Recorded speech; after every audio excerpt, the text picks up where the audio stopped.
Hello, VC. Happy Black Friday. Doing a vinyl update of Black Friday Record Store Day finds. I went out this morning, and I'm going to upload 2 videos this weekend because I have a lot of other records, non-Record Store Day Black Friday records, to share with you since the last vinyl update. It's been about 2 weeks for me since my last vinyl update, so I got a lot of stuff that I'll be uploading later in the weekend. But I did go out today and wanted to do sort of a special edition of my vinyl updates, just showing you what I picked up on Record Store Day Black Friday. In the spring, I was not making videos, so I didn't really get to weigh in on Record Store Day back in the spring. But I have participated in every single Record Store Day since its founding. So I thought this would be kind of a fun way that I could actually weigh in on Record Store Day and what it means to me and what I think of it, etc. So I'm going to show you what I got today, and then if you're still interested, I'm going to have a slight Record Store Day rant at the end of this, telling you what I think about it. I do think I have some interesting things to say about what Record Store Day is and was and so forth. So if you're interested, stay around for a bit. If not, I'm just going to show you the vinyl because, after all, that's what it's all about. I want to wish a happy late Thanksgiving to everyone in the VC. I hope you spend it, the viewers in America, I hope you spend it with your friends and family and had a really great one. I know I did. So today I went out to the record store and got there only about 5 minutes before, maybe 10 minutes before it opened, and there was a line of about 15 to 20 people already in front of the record store, which was significantly less than spring. But I just sat in my car in the heat with the heater on and waited till they opened up, and then I just kind of casually walked in. I was going to wait for the line to get in, and the guy actually was like, "Come on in ahead of me," and he actually let me go in ahead of him. So I had a really great experience today. I had people were very friendly. The people that were standing in line, all morning, maybe they got to the vinyl 45 seconds before I did, just kind of going in 5 minutes before they opened. So it was a good experience. It was not the hellish stories you hear so much about, the thing that makes people really hate Record Store Day. It didn't happen today. It was a very pleasant experience. I had 4 things on my list that I really wanted to get. There were no titles that, there was one title that I really, really, really wanted. Everything else was like, these are things I would like to have, but it doesn't really matter if I get them or not. But I found every single thing on my list, and actually found 2 other pieces that I had wanted, but didn't think I would be able to get a chance to get. So, just showing you again, in a nutshell, very pleasant experience today. I was very pleasantly surprised that it went down the way it did today. So, just show you what I got. First thing, they were giving these away, and I had heard about these and was hoping that my record store would get them, and they did. This is a poster drawn from he's the lead singer of the band Baroness, and he's done a lot of metal artwork. I think his name's John, but some starts with a B. I don't even remember, but he's a very, very talented artist. This is on really nice, thick cardstock. My record store actually gave me 2 of these, so I've already got one hanging up. I really love that photo. I love that guy. He has a very unique style, so I was hoping that they would get those, and they did. So they were passing those out for free. And just walked right in. There were significantly less titles this year, but everyone was very respectful, and it was not crazy today. So the first thing that at the top of my list that I really wanted to get more than anything else was Flaming Lips, the Peace Sword EP. This is released on Warner Brothers. It's a nice gatefold there. Very psychedelic imagery. This is a 6-song EP, for those of you not familiar with it, inspired by the film Ender's Game. This is fantastic. I very, very much prefer the Peace Sword EP to this year's earlier release, The Terror. On Peace Sword, the Flaming Lips are getting back to their melodic roots. This has a much more sense of melody on this. I really appreciated what the band was going for on the Terror. I really appreciate that aesthetic.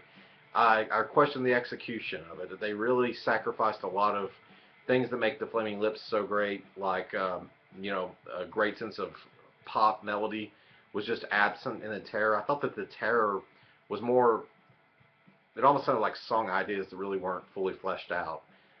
It's probably my least favorite Flaming Lips album, at least post Soft Bulletin. I mean, I love the Soft Bulletin. There's some albums before that that I may like the Terror better than. But anyway, this is really, really good, and a lot of people aren't talking about it. It's kind of a sleeper, and I really encourage Flaming Lips fans to check this out. It's very, very good. Tobacco has a guest vocal on here. There's some other people that guest on this, but it's just it's really nice to see the band get back to that. It's really nice. Gatefold. I picked this up. This was only $18. Which for, that's high for an EP, but for record store day prices, that's fairly cheap. Nothing snazzy, as far as colored vinyl, just standard black. It is, I don't think this is 180 gram, but it sounds great. They did a really great job with the production and mastering of this album. Sounds great. Flaming Lips Peace Sword. So glad that I got that. This is a run of 5,000. So I felt that's a really big run for something like this. So I was fairly confident that I would get that, and I'm glad I did. That was the one thing that I really did want to get. Moving on, another LP I got. This was on my list of things I want, and they had it there. They had several copies, and I kind of went back and forth. I was like, do I really want to get it? And I'm so glad I did. Nick Cave and the Bad Seeds, live from KCRW. This is a set that Nick Cave and the Bad Seeds did at a radio station, KCRW, in California at the end of their Push the Skyway tour earlier this year. It's on Bad Seeds Records, Nick Cave's own label. Very nice gatefold shot of the band performing there at the venue. This was apparently done to only 180 people. On the back of it, it reads there, of course, there's the track list. And it says, at the end of a 3-month world tour for Push the Skyway in the spring of 2013, Nick Cave and a pared-down version of the Bad Seeds performed a show in California for KCRW in front of 180 people. No rehearsals, no cameras, no overdubs. This is the result. Really great set list was the thing that stood out to me. It's kind of heavy on Push the Skyway, but there's some songs that go all the way back to Henry's Dream, Tender Prey. Some standouts for me were also the songs from The Boatman's Call, Into My Arms, and People Ain't No Good, but also the standout on here by far for me is God Is in the House from No More Shall We Part. Just a great version of that. Really interesting takes on a lot of the older songs. And also a real standout is the last song, Jack the Ripper. At the end of that, Nick says he actually asked the Bad Seeds what the chords are for the song. It's completely spontaneous, and they spent about a minute and a half trying to get the chords right, and they just launched into this amazing rendition of that older song. This is a 180 gram vinyl, and every bit of that. It's very thick. Pressing a sort of off-white insert there. Very, very thick. It's mastered at Abbey Road, or excuse me, the vinyl was cut at Abbey Road, I believe, and it is just sounds great. No surface noise. It sounds like they're actually playing like in your kitchen. The mastering was just done great. Really sounds good. Good set, and Nick Cave's voice has just aged very well. It's the Bad Seeds are not a band that I really think of as a live band, but maybe they should be, because they sound really good. Moving on, we're almost at 9:15, so I need to move on. This was on my list as well. This is the soundtrack reissue to Zabriskie Point. This is, from what I understand, a 1970s or 1970 cult film that has been long out of print. I have not seen this movie, but I was very excited to hear about this and get this. Of course, gatefold with a nice little photo there and some commentary on the release. This has music from Pink Floyd, Jerry Garcia, John Fahey, among others. It's a double LP reissue. The big selling point for this was it apparently has 3 songs from Pink Floyd and 3 songs from Jerry Garcia that were not on the original, that are unreleased. This is really good. I would recommend it. The price I got this. By the way, the Nick Cave was $24, which was reasonable. This was $26.99, which was fairly reasonable. The vinyl itself is fairly thin. It sounds okay. The mastering is not amazing, or the remastering is not amazing. It sounds okay. I'm not going to complain much for $26.99 again for record store day prices. Double LP reissues fairly cheap. Um, it's a great photo there. I'm not going to complain too much. The standouts for me were the Jerry Garcia tracks. Love seeing improvisations. It's just Jerry sort of noodling around the guitar, and it's fantastic. I'm not a huge Grateful Dead fan, but I really did like that a lot. It was very eclectic. So this was a nice. I'm a big soundtrack fan, so this is a nice addition. Two more LPs. This was on my list that I really did want to get this, and Roger Coleman showed this earlier in the week on his channel. It's Sun's reissue of a black one on Southern Lord Records. Awesome gatefold there. This is limited to 1,000 copies. I got this for $24, and it is just like all Southern Lord releases. If you watch this channel, I'm a huge fan of Southern Lord records. Not necessarily all the music on it, but just the way they decide to do business. Everything is just so, packaging is phenomenal. Look at that cover. It's got this nice feel to it, very thick. 2 LPs on 180 gram vinyl. This is the scariest album I've ever heard in my life. I put this on, and I just am seeing things out of the corner of my eye. I mean, it's not a record you really should listen to alone. It's kind of spooky. It's really spooky. It sounds like you're walking through a very, very scary haunted house at 2 in the morning alone.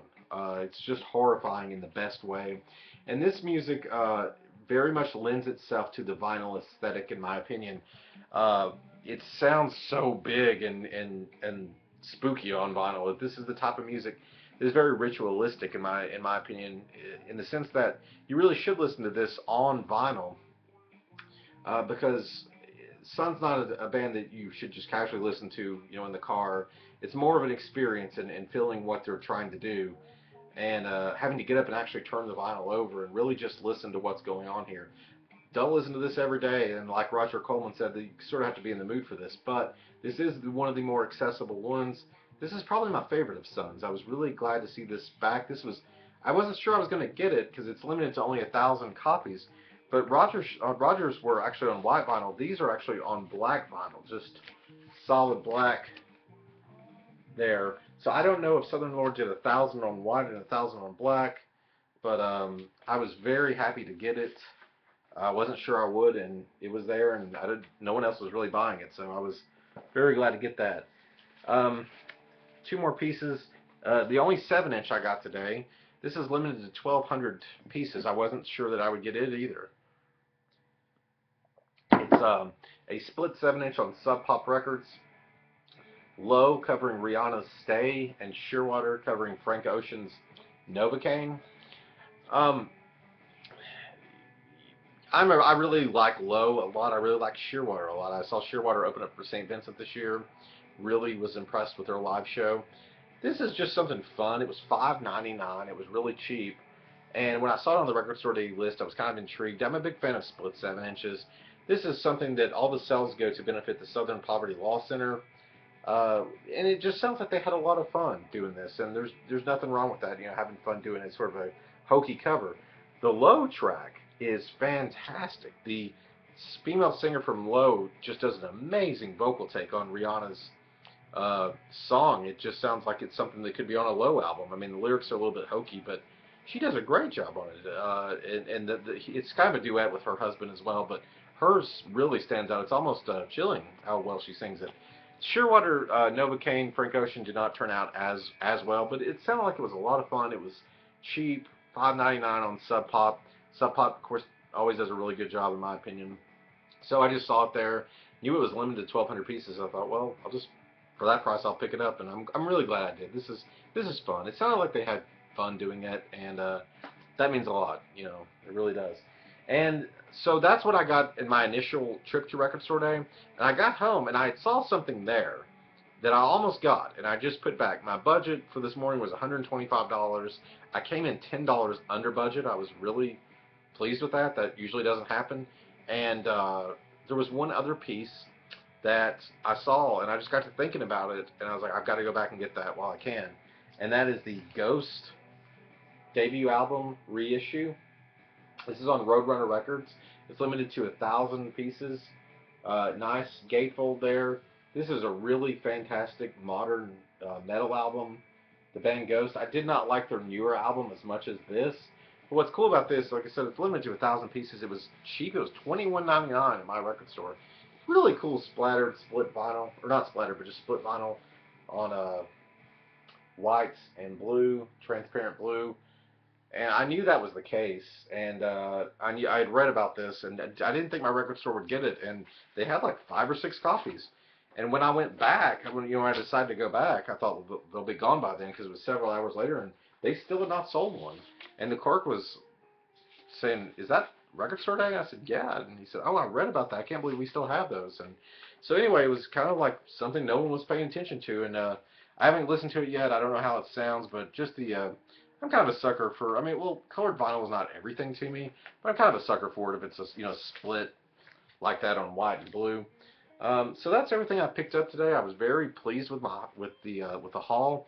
I do want to say just a few words about Record Store Day because, as I was saying at the beginning of the video, I didn't get to participate in making a video in the spring. And playing in the background is Yo La Tengo Spade. I just want to say that oftentimes when I'm talking to people about vinyl records and Record Store Day comes up, I often find myself defending Record Store Day. A lot of people in the vinyl community and people that I know personally are really frustrated with Record Store Day and think it's gotten very commercial. It has. There's no question about that, and there are very valid criticisms of Record Store Day. However, I personally like Record Store Day and don't have a problem with it, and I'll tell you why. It's such a big day, obviously, for the local record stores. There's no question that the spring event and the Black Friday event are the biggest days of the year for them. And anybody that is into this stuff that we're into knows that record stores are disappearing. They're just vanishing. And if these 2 days help them generate enough revenue to where they're able to stay in business, the other 363 days of the year that you and I like going to them, I don't have a problem with that. To me, I mean, if that helps them, then that's a good thing. And to me, Record Store Day, like most things in life, is what you make it. It is very frustrating to me to see the long lines and the people going crazy and not acting courteous to each other and fighting over, trying to get a piece of vinyl and then going home and putting it on eBay for, a ridiculous price the same day. It's very frustrating. I understand that, but it is what you make it, and I don't do that. I don't get there and wait. I was telling you, as of this morning, I got there like 5 minutes early and set in my car. It made 45 seconds difference. Yeah, I would have really liked to have gotten that Flaming Lips and Tame Impala split that was limited to 500. Maybe my record store got one. I don't know. Or the Flaming Lips Stone Roses album that's extremely limited. Because I don't want to participate in the craziness, I just don't even put those on the list. I know I'm not going to get them, and I'm not going to pay a ridiculous price for them on eBay for them. I don't want them that bad. I mean, they're cool. I'd love to have them, but I'm not willing to lower myself to jump in front of someone or whatever, or camp out for that. That's not that important. So it is what you make it. I started going to the first one in 2000, I guess it was 2008. I may be wrong. I remember there was 10 or 15 releases that year. They were very specific things that only record store people would really like. I remember there was like a Sonic Youth split.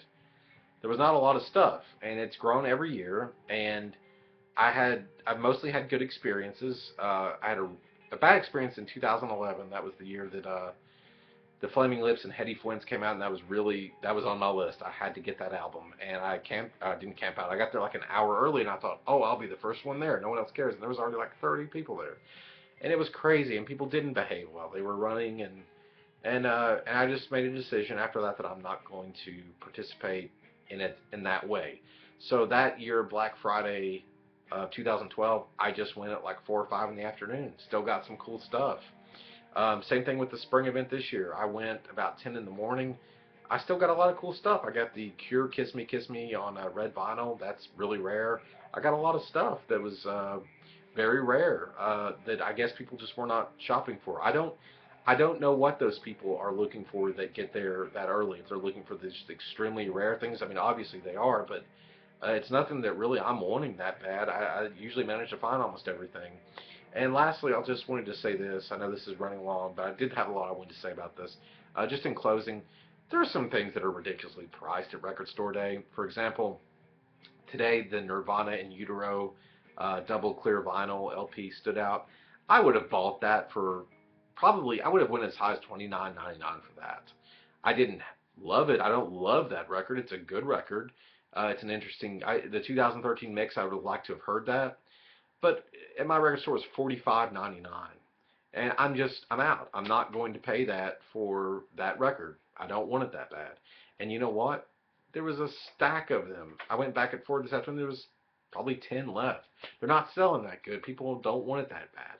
And also, like the Grateful Dead today, unreleased acoustic show. It was pretty cool. I probably would have paid, again, a record store day price. Probably would have paid maybe $29.99 for that, $27.99, $39.99. It's just a 2 LP set. That's just pure price gouging. That and then the Nirvana set. There's just no, and this is coming from a guy that drops big money on records. There's just no point in charging that much. It's just pure profit. And I've noticed, at least at my record store day, at least with the spring inventory, there is so much stuff left over from spring still sitting there where people are just not buying it because they don't want it. There's too many titles.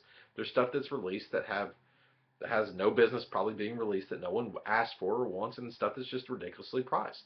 So I go to Record Store Day at my leisure. I don't run in front of people. I buy stuff that's reasonably priced that I would probably buy anyway for that price, and it works for me. And it helps the local record store, which I really is a big part of my life. I don't know what I would do if I didn't have a local record store to go to. So it's a fun day for me. I enjoy it. I'm going to keep participating in it. I certainly see why people don't and why people have the feelings they do have toward them. But yeah, that's all I really wanted to say. I just kind of weigh in on it and show you what I got. I was really pleased with what I got today and the overall experience. I'm looking forward to seeing what everyone else has. I saw those Miles Davis reissues. Those always sound so good, and I didn't get those. I only had so much money. I mean, that's the thing with these things. I do predict, that was another point I want to make, that you are going to see a reduction in titles. There was like 140 in the spring. I think it may get down to 100 this year. That's just a prediction. I think that people are going to quit. The corporations are going to see they're not making as much money on this as they should, and they won't make as many. But hopefully it'll go on a long time. I really enjoy it, and I hope everyone's doing well. Remember, the contest is still going on for 2 more weeks. So I've got a couple videos since the last one, so keep them coming, guys. I'm enjoying watching it. And also, I will be doing another vinyl editions of the non-record store day stuff I got since the last video. Hope you're doing well. Sorry this is so long. I hope you're doing really well. Thanks.